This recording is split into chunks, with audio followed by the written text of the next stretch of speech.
My name is Dwight Logan. I'm a teacher at the Petite Martinique RC School. I'm also the author of the book, The Socio-Cultural History of Petite Martinique, a Fishing Island Community. This is why Petite Martinique rocks. Petite Martinique Rocks. Petite Martinique Rocks. Petite Martinique Rocks. Petite Martinique Rocks. Petite Martinique Rocks. So we're going to the home of my maternal grandparents. As a little boy, I grew up there. I used to come to my grandmother's house to sleep.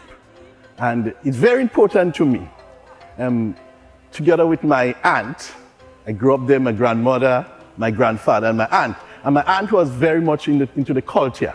She was a big drum dancer. She was a teacher at the school, in charge of this church choir, in the folk group. So I used to be with her at every practice session, be it for the choir in the church or be it for the cultural group. And I was so inquisitive, I used to be rain front.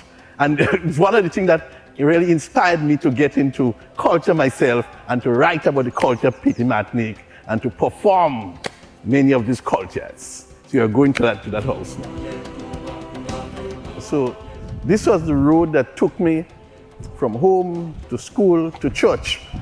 Although it was a motorable road, growing up in Petite Martinique in the 70s, there were no vehicles on the island. So it was also the road that we played cricket, it was the road that we played marble, that we spin top, that we played police and prisoner. It was the public place, so we played in the road. There was nothing to handbug you from playing in the road. Saturdays was an entire day on the beach. So by age of 4 to 5, every Petite Martiniquean boy was able to swim because we were surrounded by sea. And you had to learn to swim, and you learned to swim very early because you spent the entire Saturday on the beach. There was no entertainment in terms of television and so on. So what we did as young boys and girls growing up, especially on a moonlight night, we'll gather at the home of neighbors to say stories, and Nancy stories, or folklore on Sukuya and Jumbi and La Jablesse and so on. After finish telling the stories, sometimes you can't come back home because you're so afraid. You have to sleep at the neighbor's house. So that was it growing up. So and we had to create games to play because they're not watching television or go on your tablets as young people do now. So we play cricket in the road, we play marbles, we roll rollers. That's using a ream from the bicycle, and you roll that down the road and roll it up the road and race up and down. So you're physically fit. Night was important for prayers.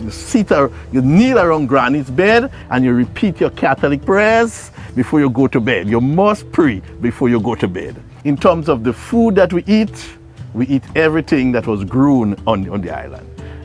Because there was no fridge, you expect to have frozen chicken and so on. So a yard fowl was killed on a Sunday, and a small piece was given to you. Small piece, maybe just the gravy. Yes, was given on you, and you're satisfied with that.